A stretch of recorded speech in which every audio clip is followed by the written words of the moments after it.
선과 악은 역사 속에서 인류와 함께 공존하고 있습니다. 사람들은 끊임없이 인간은 원래 선한 존재였는지 아니면 악한 존재였는지를 고민하고 그것을 밝히려고 하고 있지만 그것에 대한 분명한 답을 얻기가 참 쉽지 않은 것 같습니다. 그런데 성경은 이에 대해서 분명히 이야기합니다. 원래 하나님께서 창조하신 이 세계와 모든 것들은 하나님께서 보기에 심히 좋을 만큼 아름답고 선하였지만 후에 세상에서는 교만과 불순종으로 악이 생기게 되었고 이 악으로 인해서 많은 것들이 변화되었다라는 사실입니다. 이 시간에는 성경에서 말하는 죄가 무엇인지, 악이 무엇인지에 대해서 하나님께서 이 세상에서 죄악을 왜 존재하게 하시는지, 그리고 그 죄악을 어떻게 다루시는지에 대해서 한번 살펴보려고 합니다. 선하신 하나님께서 죄를 다루시는 방법을 통해서 우리가 더욱더 주님 앞에 바르게 나아갈 수 있는 방법을 함께 생각해보는 그런 소중한 시간이 되었으면 좋겠습니다.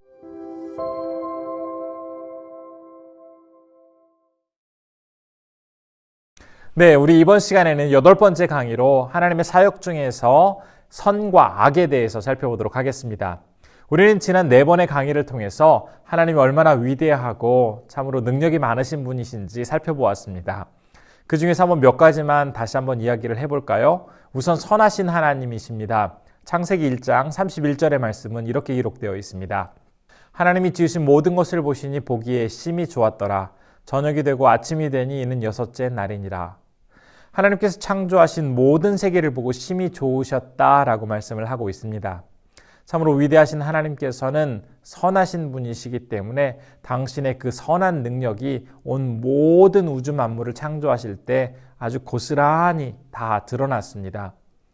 하나님의 성품 자체가 선하시기 때문에 모든 역사는 선으로 흘러가게 되어 있습니다. 두 번째는 우리는 전능하신 하나님에 대해서 살펴보았습니다. 특별히 창세기 18장 14절은 이렇게 기록하고 있습니다. 여호와께 능하지 못한 일이 있겠느냐? 기한이 이를 때에 내가 내게로 돌아오리니 사라에게 아들이 있으리라. 전능하신 하나님께서는 모든 것을 하실 수 있는 분이십니다. 심지어 이제 아이를 더 이상 낳을 수 없는 사라에게도 생명을 허락하신 하나님이십니다. 하나님께서 우주를 창조하실 수도 있으셨고 창조하지 않으실 수도 있으셨습니다. 또한 회개한 사람을 구원하실 수도 있고 회개하더라도 구원을 하지 않으실 수도 있습니다. 어떤 선택이든지 하나님께서는 당신의 권위에 따라서 그 모든 것들을 정하실 수 있습니다. 하나님께서 모든 것을 다 하실 수 있으시지만 어떤 것을 일단 하기로 결정하시면은 그것에 당신의 능력을 한정하십니다. 하나님께서 무엇을 선택하셔서 이루려고 하실 때에 특별히 무엇을 해주실 것이다 라고 약속하셨을 때에 이것은 하나님의 전능하심과 당신의 말씀을 이제 하기로 한 것에 온전히 집중하시겠다라는 의미입니다. 즉 하나님께서 이 세상을 창조하셨다라는 것은 이 창조하신 세상을 그냥 만들어 놓고 나몰라라 하시는 것이 아니라 끝까지 책임지고 창조의 목적에 맞게 이끌어 가실 것이다. 그래서 하나님의 전능하심을 이 창조의 모든 과정 속에서 온전히 나타내실 것이다 라는 의미이기도 합니다. 세 번째로 우리는 만물을 다스리시는 하나님에 대해서도 살펴보았습니다. 골로새서 1장 16절의 말씀은 이렇게 기록되어 있습니다. 만물이 그에게서 창조되되 하늘과 땅에서 보이는 것들과 보이지 않는 것들과 혹은 왕권들이나 주권들이나 통치자들이나 권세들이나 만물이 다 그로 말미암고 그를 위하여 창조되었고 하나님은 인간을 구속하시기 위해서 수많은 역사를 이끌어 가십니다. 성경은 이 세상 만물을 창조하신 하나님의 그 목적이 하나님을 영화롭게 하기 위함이다 라고 기록을 하고 있습니다. 하나님은 창조하실 때 모든 피조물의 시작과 끝을 미리 다 알고 계십니다. 만물을 주관하시는 하나님께서는 타락한 천사들조차 그들이 어떻게 행동할 것인지 어떤 목적을 가지고 살 것인지 다 알고 계십니다. 그리고 그들의 악한 모습까지도 하나님의 목적을 위하여 하나님의 계획을 위하여 성취하는 도구로 사용하시게 됩니다. 네 번째로는 모든 죄와 악을 이기시는 예수 그리스도의 모습을 우리가 살펴볼 수가 있겠습니다. 골로새서 2장 14절과 15절의 말씀입니다. 우리를 거스르고 불리하게 하는 법조문으로 쓴 증서를 지우고 제하여 버리사 십자가에 못 박으시고 통치자들과 권세들을 무력화하여 드러내어 구경거리로 삼으시고 십자가로 그들을 이기셨느니라. 예수 그리스도께서는 가난한 자, 병든 자, 억압당하는 자들을 긍휼히 여기시고 그들의 고통과 아픔을 친히 주님께서 만져주시고 위로해 주셨습니다. 뿐만 아니라 악한 그 세상의 통치자들과 타락한 종교 지도자들에게 경고하시면서 끊임없이 회개를 촉구하셨습니다. 이런 예수님의 이 사역에 대해서 사탄은 예수님을 잡아 십자가에 매달아 죽이면 모든 것이 다 끝나고 자신이 최종적으로 승리할 것이다 생각을 하였지만 그의 이 판단은 너무나 큰 오산이었습니다.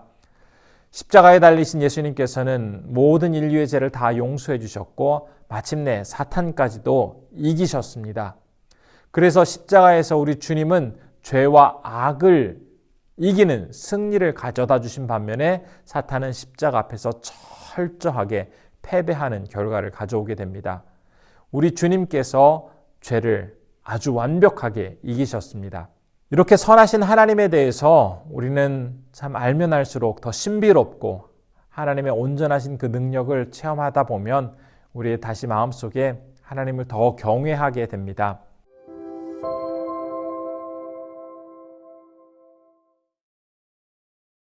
그런데 이 세상 속에는 선과 함께 악이 존재해 왔습니다. 이 시간에는 악에 대해서 한번 좀 더 살펴보도록 하겠습니다. 우선 악에 대해서 윤리적인 측면에서는 일반적으로 다음 세 가지 경우를 악한 경우라고 말을 합니다. 첫 번째로는 자연적인 현상으로 나타나는 여러 가지 재해와 어쩔 수 없는 그런 상황들입니다. 그런 경우에 나타나는 이런 여러 가지 어려움들, 고난을 악한 것으로 표현을 하기도 합니다. 두 번째로는 윤리적인 잘못입니다. 거짓말이라든지 범죄라든지 미움이라든지 증오, 이 모든 것들에 나타나는 그런 악한 모습들이 바로 이 두 번째의 경우에 해당합니다. 세 번째로는 사람의 어떤 한계 때문에 발생하는 악함입니다. 이것은 의도하지 않고 또 본의 아니게 그 결과가 상대방에게 어떤 피해를 주게 돼서 나타나게 되는 그런 악함입니다. 그런데 이런 어떤 윤리적인 악함과는 달리 기독교에서는 악에 대해서 이야기할 때 반드시 인간의 타락과 죄의 기원에 대해서 초점을 맞추어 이야기합니다. 그래서 존 파이퍼 목사님은 이렇게 이야기합니다. 그리스도의 영광을 온전히 드러내지 못하도록 방해하는 것은 무엇이든지 다 악이다. 그렇다면 왜 악이 이 세상에 존재하고 있는 것일까요? 첫 번째로는 사탄의 영향력 때문에 악이 이 세상에 존재하고 있습니다. 우리는 창세기 2장에서 인간을 범죄하게 만드는 그 사탄의 모습을 통해서 사탄이 이 세상에 죄악을 가지고 온 장본인임을 알 수가 있습니다. 특별히 사탄은 자기 혼자 타락한 것에 그치지 않고 인간의 마음과 삶에 침투하여서 인간까지도 죄에 빠지도록 유혹을 합니다. 예수님은 이 사탄을 이 세상의 임금이라고 지칭하셨고 사도 바울은 공중의 권세 잡은 자, 이 세상의 신이라고 설명을 합니다. 성경은 이처럼 실제로 존재하면서 악한 영향력을 끼치고 있는 이 죄와 악을 편만하게 하는 장본인으로서 사탄을 분명하게 지적을 하고 있습니다. 사람들이 죄를 짓고 죄로 말미암아 이 세상에서 악이 가득한 이 이유는 바로 공중의 권세 잡은 자가 강력한 힘으로 사람들을 붙잡고 있기 때문에 이 세상에는 악이 존재하고 있습니다. 두 번째로 이 세상에 악이 존재하게 된 것은 인간이 악을 선택했기 때문입니다. 하나님께서는 선악을 알게 하는 나무를 에덴 동산에 만드시고 그들에게 따먹지 말라라고 명령을 하셨습니다. 하나님의 이 명령은 아담과 하와가 지키기에 어려운 명령이 아니었습니다. 왜냐하면 에덴 동산에는 이 선악을 알게 하는 나무 이외에도 그들이 먹고 즐길 수 있는 것들이 참 많이 있었기 때문입니다. 그들은 하나님께서 자유를 주심으로 모든 것들을 할 수 있었지만 이 선악과는 절대로 그들에게 굴레가 아니라 창조주 하나님과 피조물 인간 사이에서 구분지어 줄 수 있는 분명한 은혜의 나무였습니다. 그럼에도 불구하고 이 선악과를 통해서 하나님과 같이 되려고 하는 인간의 욕심이 작용한 결과 그들은 유혹에 빠져 스스로 악을 선택하게 되었습니다. 이처럼 이 세상에 악이 들어오게 된 것은 아주 전적으로 인간 스스로가 선택한 결과입니다. 그 결과 죽음과 고통과 슬픔과 이 모든 문제가 이 세상에 퍼져나가기 시작하였습니다. 세 번째로 이 세상에 악이 존재하고 있는 이유는 하나님의 섭리와 뜻이 있기 때문입니다. 다시 한번 강조하여 말씀을 드리려고 합니다. 하나님은 절대로 악을 창조하신 분이 아니십니다. 하나님께서는 악이 존재할 가능성이 있는 세상을 창조하셨고 피조물이 죄악을 저지를 때에 그 죄를 허용하십니다. 죄를 포함한 이 세상에 일어나는 모든 것들은 하나님의 허락 아래에 일어나게 됩니다. 모든 것이 하나님의 섭리 가운데 운행되고 있기 때문입니다. 따라서 하나님의 이 전지전능하심 가운데 아담과 하와가 악을 선택하지 않도록 강제할 수 있으셨고 뱀을 차단하실 수도 있으셨지만 하나님은 그대로 내버려 두셨습니다. 이 세상에 존재하는 모든 악은 하나님의 계획과 섭리 안에서 이루어지는 것들이기 때문에 우리는 하나님의 그 계획 안에서 여전히 악이 존재하고 있다는 사실을 기억할 수가 있겠습니다.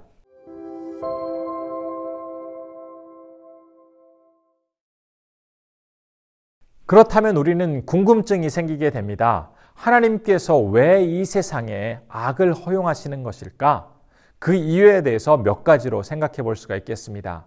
악을 허용하는 그 이유는 첫 번째로 악을 허용하신 뒤에 나중에 악을 심판하시기 위한 하나님의 목적이 있기 때문입니다. 성경에서는 하나님께서 왜 악을 허용하셨는지에 대해서 어떤 구절에서 구체적으로 설명하고 있지는 않습니다. 그러나 전체적인 맥락을 통해서 살펴보게 될 때에 이미 죄와 악을 선택하고 그것에 기울여져서 전혀 돌이킬 마음이 없는 그런 사람들을 향해서 나중에 심판하시려는 하나님의 의도를 가지고 그들의 악을 허락하시고 있는 것을 우리는 발견할 수가 있습니다.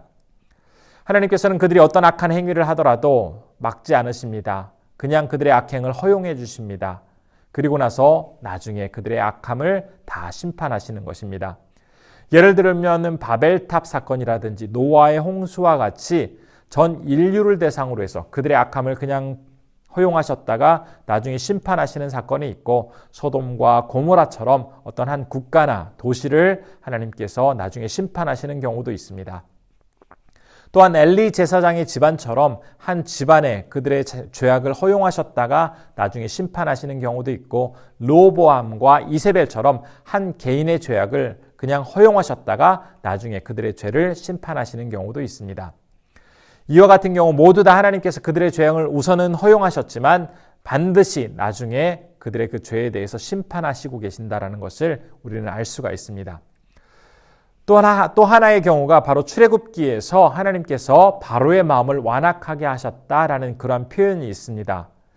이 말은 그 이전까지는 바로가 굉장히 선량하게 살아가다가 그 순간 하나님께서 완악하게 하신 그 순간부터 그의 마음이 악해졌다라는 의미가 아닙니다. 그는 이미 이스라엘 사람들을 종으로 부리면서 지푸라기도 주지 않으면서 아주 그들에게 과한 노동을 시켰고 또한 태어난 남자아이들을 그 자리에서 죽여버리는 아주 잔인한 사람이었습니다. 그리고 악을 도모하는 사람이었습니다. 그런데 하나님께서 그의 마음속에 악한 행동을 계속하도록 내버려 두셨습니다. 그 이유는 바로가 저지른 그 악한 행동으로 그를 심판하시기 위한 하나님의 계획이 있었기 때문입니다. 또한 하나님께서 악을 계속 이 세상에 남겨두시는 두 번째 이유는 하나님의 선하심과 영광을 나타내시기 위해서입니다. 하나님은 죄 때문에 죽음에 이르게 된 인간을 구원해 주셨습니다. 구원의 모든 과정은 하나님의 그 영광과 선하심이 충만하게 드러나는 그런 사역입니다.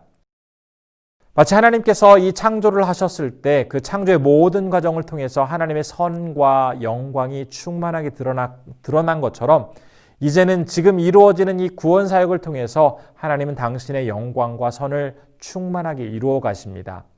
따라서 지금 진행 중에 있지만 하나님의 구원 사역 역시 창조가 완전하게 마무리된 것처럼 구원 사역 역시 완전하게 마무리될 것을 우리는 믿을 수가 있습니다.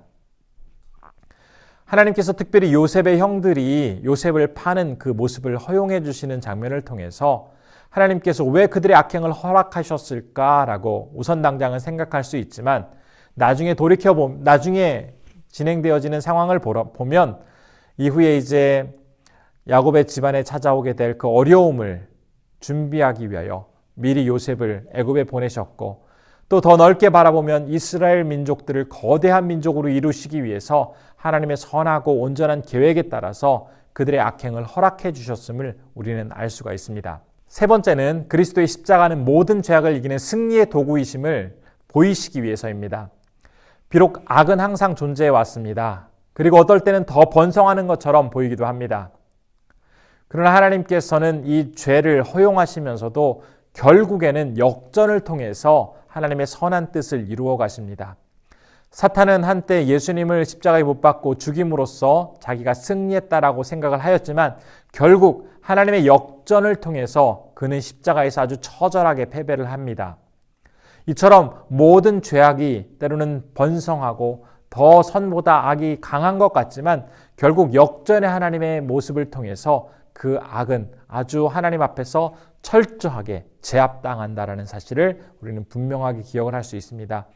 특별히 십자가 앞에서 모든 죄와 모든 악한 것들은 다 사라질 수 있다는 사실을 우리는 분명히 깨달을 수가 있습니다. 두 번째로 우리는 악을 막으시는 이유에 대해서 한번 생각해 보았으면 좋겠습니다. 인간의 스스로의 결정에 따라서 악을 행할 때에 하나님께서는 인간의 그 악을 허용하시지만 궁극적으로는 나중에 악한 그 모든 것들을 선으로 막으신다라는 것을, 선으로 바꾸신다라는 것을 이야기하였습니다. 즉 하나님께서는 결국에는 악을 다 차단하신다라는 이야기입니다. 왜 그럴까요? 첫 번째로는 하나님께서 인간을 긍휼히 여기시기 때문입니다. 사사기에서는 하나님께서 이스라엘의 범죄에 대해서 허용하시는 장면을 우리가 볼 수가 있습니다. 그러나 비록 인간의 범죄를 허용하시지만 결국에는 그들의 죄악에 대해서 엄격하게 다스리시는 하나님의 모습을 바라볼 수가 있습니다. 그러면서 그들에게 회개하고 뉘우치도록 요구하십니다. 처음에는 죄를 허용하시는 것 같아도 하나님께서 그 때가 되었을 때 반드시 개입하셔서 정확하게 잘못을 가려내십니다. 하나님은 절대로 죄를 방치하는 분이 아니시라 궁극적으로 주도적으로 개입하셔서 죄를 막으시고 그 모든 죄악된 것들을 다 선한 것들로 바꿔 나가십니다. 그 이유는 죄에 빠져 살아가는 인간이 너무나 불쌍하기 때문에 그 인간을 보호하시고 인도하시기 위한 하나님의 목적이 있기 때문입니다. 두 번째로는 하나님께서 죄를 막으시는 이유는 하나님의 선한 뜻을 위해서입니다. 하나님은 죄에 대해서 허용은 하시지만 절대로 죄를 방치하는 분은 아니라고 말씀을 드렸습니다. 정하신 때에 개입하셔서 모든 것들이 합력하여 선을 이룰 수 있도록, 그래서 당신의 선하고 온전한 뜻이 드러나도록 역사하신다라는 사실을 우리는 분명히 기억해야 할 것입니다. 유대 종교 지도자들이 예수님을 잡아서 고문하고 십자가에 달아 죽이는 그런 악행을 할 수 있도록 하나님께서는 허용하셨지만 그 모든 것들을 그냥 내버려 두신 것이 아니라 인간의 죄를 예수님께 완전히 전가하시고 예수님께서 이제 죽음을 당하신 이후에 이제 인간의 죄가 완벽하게 대속하는 이 역사를 이루어졌을 때 이 상황 이후에 부활의 승리를 통해서 하나님의 선을 온전히 나타내 보여주셨던 것처럼 하나님께서는 궁극적으로는 하나님의 온전하심을 이 모든 과정 속에 나타나시기 위해서 죄악을 막아주신다라는 것을 우리는 알 수가 있습니다.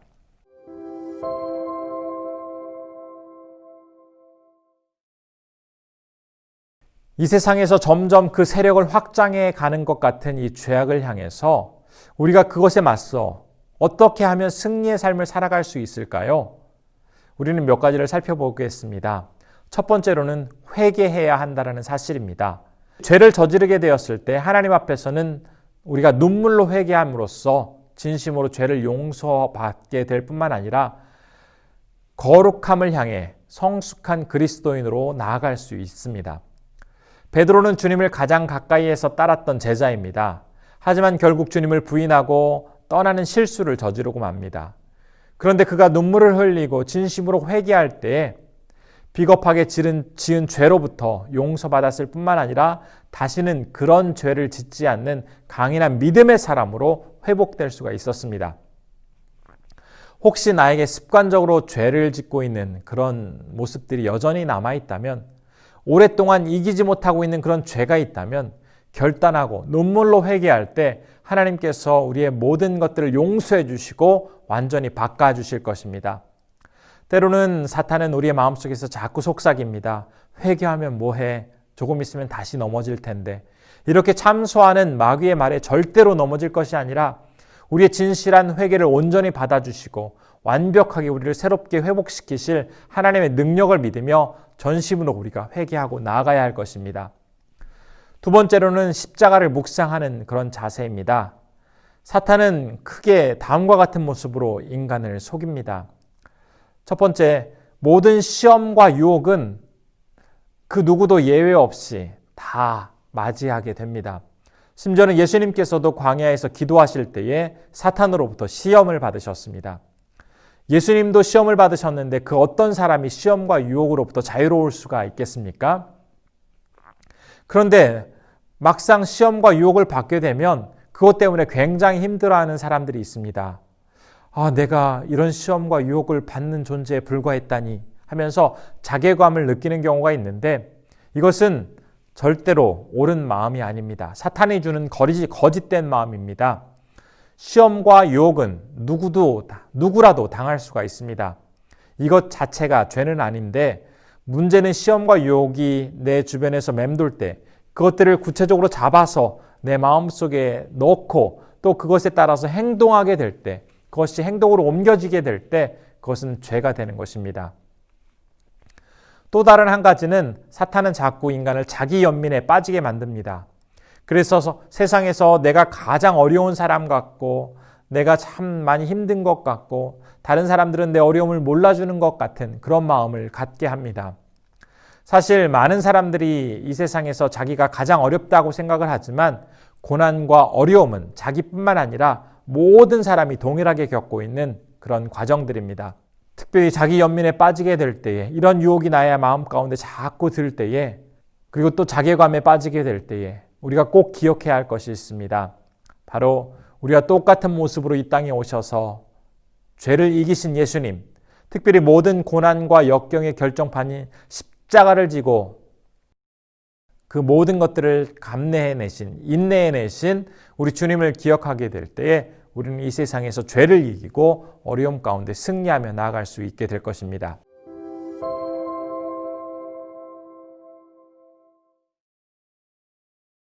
우리가 살면서 마주하는 인생의 어려움들은 참으로 여러 가지 모습으로 우리에게 다가옵니다.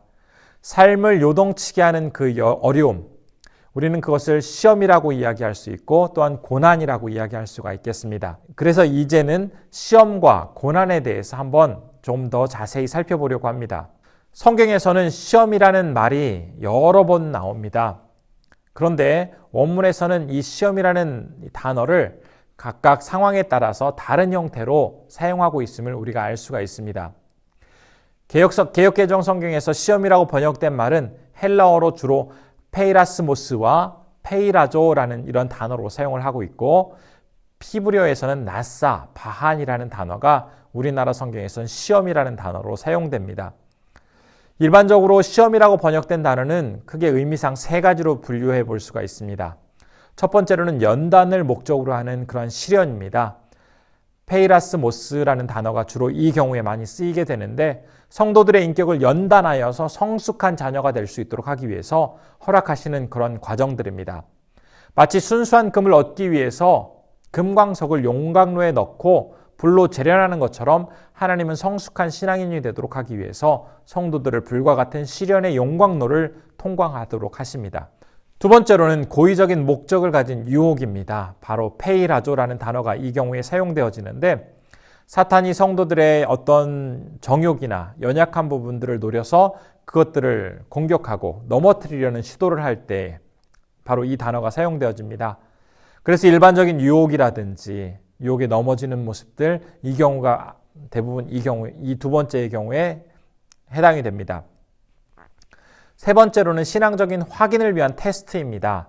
페이라조나 도키마조라는 이런 단어가 주로 이 경우에 사용되어지는데 목적을 가지고 그 사람의 상태를 확인하기 위해서 발생하는 그런 모든 과정들입니다.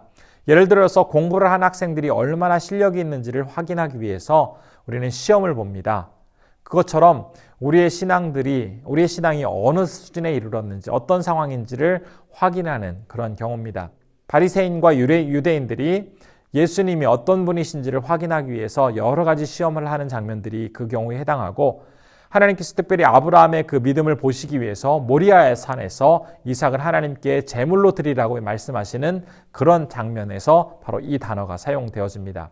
우리는 이 시험에 대해서 크게 세 가지로 그 사용법을 분류하였지만 이것이 어떤 분명하고 확실한 원칙으로 엄격하게 구분하고 있는 것이 아니라 대체적으로 이렇게 사용된다라고 우리가 말을 합니다. 그렇기 때문에 이것이 절대적인 분류다라고 이야기할 수는 없겠습니다. 두 번째로는 고난입니다. 인생에서 고난과 상처로부터 자유로운 사람은 없습니다. 인생의 존재 자체가 고통과 고난의 연속이기 때문입니다. 성경에도 참으로 많은 인물들이 고난과 절망을 경험하며 살았습니다. 절망과 고난과 그 여러 가지 정신적인 어려움을 맞이하면서도 그들은 하나님만을 의지하며 나아갔습니다. 우리는 고난을 인생의 동반자라고 여기면서 살아가는 자세가 그래서 필요하겠습니다. 특별히 하나님께서 우리를 당신의 성품에 참여하도록 하시기 위해서 고난과 시련이라는 이 도구를 허락하셔서 우리를 연단하실 때가 참 많이 있습니다.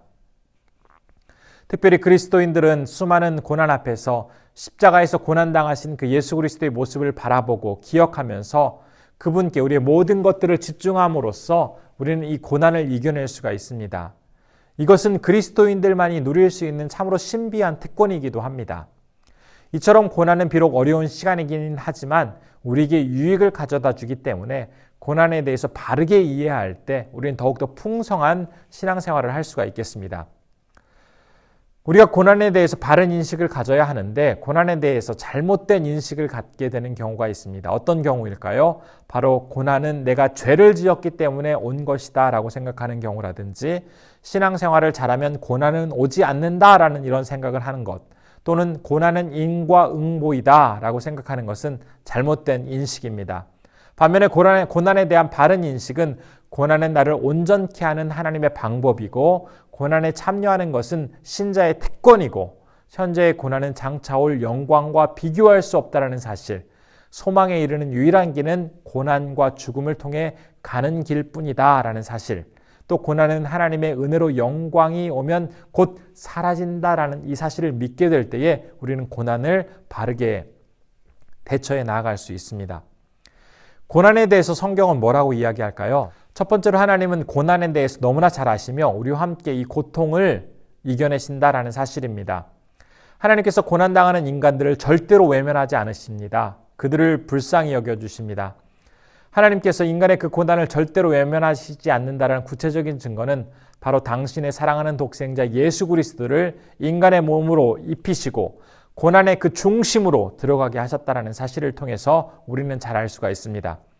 인간으로 이 땅에 오셔서 모든 사람이 당하는 슬픔과 고통을 경험하신 하나님은 누구보다 고난에 대해서 잘 알고 인간의 그 고통을 위로해 주시는 분이십니다. 두 번째로 예수님께서는 십자가에서 직접 고난을 당하셨습니다. 예수님께서 인간의 모든 슬픔과 고통을 겪으시며 마침내 십자가에서 죽음을 당하셨다는 이 사실, 이것은 누군가에 의해서 억지로 하신 일이 아니셨습니다. 예수님 스스로가 원하셔서 하신 자발적인 행동이셨습니다. 이처럼 예수님께서 자발적으로 고난을 겪으신 것은 누구보다도 이제 고난에 대해서 잘 아시는 주님이 되셨고 고난 가운데 살고 있는 사람들을 진심으로 위로해 줄 수 있는 주님이심을 우리는 분명히 인정할 수밖에 없습니다. 하나님께서 타락한 이 세상을 이전의 영광스러운 모습으로 회복하시기 위해서 당신의 백성들도 주님이 경험하신 이 고난과 헌신의 모습에 동일하게 동참하며 살아가기를 원하시는데 우리 또한 주님이 보여주셨던 이 모습을 기억하면서 나아가야 하겠습니다. 세 번째로 예수님은 고난으로 끝나지 않으시고 영광스러운 부활로 소망을 우리에게 허락하셨습니다. 예수 그리스도를 믿고 따르는 순간부터 우리는 고난에 동참하게 되는데, 그러나 우리 역시 이 고난만 계속 겪는 것이 아니라 끝에는 영광스러운 부활의 소망을 바라볼 수 있다는 사실입니다. 마치 주님처럼 우리 또한 이 고난의 끝에 영광을 맞이하게 될 수 있습니다. 바울은 로마서 8장 18절에서 이렇게 증거합니다. 현재의 고난이 장차 우리에게 나타날 영광과 비교조차 할 수 없다라고 말을 하고 있는데, 이처럼 우리 역시 장차 우리에게 다가올 그 고난의 기쁨의 영광의 날을 바라보면서 현재의 고난을 이겨내야 할 것입니다. 그러면 반드시 하나님께서 우리가 이 고난을 이기고 소망의 기쁨을 누릴 수 있는 날을 허락해 주실 것입니다. 세 번째로는 고난의 유익입니다. 하나님은 우리를 향한 하나님의 자녀 만들기 프로젝트에 고난이라는 사랑의 도구를 사용하셔서 우리 안에 있는 불순물들을 제거하시고 좋은 성품과 인격을 가진 주님의 사람으로 만들어 가십니다. 고난은 우리에게 어쩌면 많은 유익을 가져다 준다라고 이야기를 할 수가 있겠습니다. 고난이 우리에게 유익을 줄 수 있다라는 말이 다소 아이러니하게 들릴 수도 있겠지만, 실제로 고난은 우리가 더욱더 주님을 닮아가고 주님께 가까이 갈 수 있는 하나의 방편이기 때문에 우리에게 유익을 가져다 줍니다. 그래서 C.S. 루이스라는 신학자는 다음과 같이 말을 합니다. 고통은 뒤먹은 세상을 불러 깨우는 하나님의 메가폰이다. 우리는 고통을 통해서 바로 신앙을 점검할 수가 있게 되어지는데, 특별히 하나님을 잊어버리고 자신의 마음대로 살아가고 있는 이 세상을 향해서 하나님께서 고통의 메가폰으로 소리를 치시면서 그들이 분명히 하나님의 음성을 듣도록 하십니다.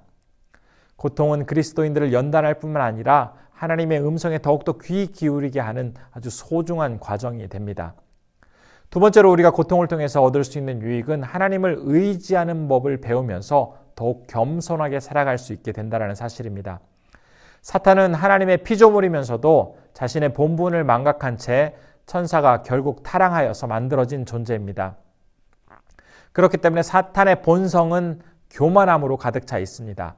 반면에 우리 주님은 어떠십니까? 온 우주 만물을 창조하신 창조주이심에도 불구하고 낮고 천한 모습으로 겸손의 본을 보이셨습니다. 우리는 고난의 모습을 통해서 낮고 천한 이 주님의 모습을 더욱더 닮아가게 되고 의지하게 되면서 더욱 겸손히 주님을 따라가게 됩니다. 세 번째로 우리는 고난을 통해서 타인을 이해할 수 있게 됩니다. 사랑하는 사람을 상실한 상대를 가장 잘 위로할 수 있는 사람은 자신도 사랑하는 사람을 잃었던 경험이 있는 사람입니다. 직접 고난을 당해본 사람만이 자신과 비슷한 고난을 겪고 있는 사람을 잘 위로해 줄 수가 있습니다.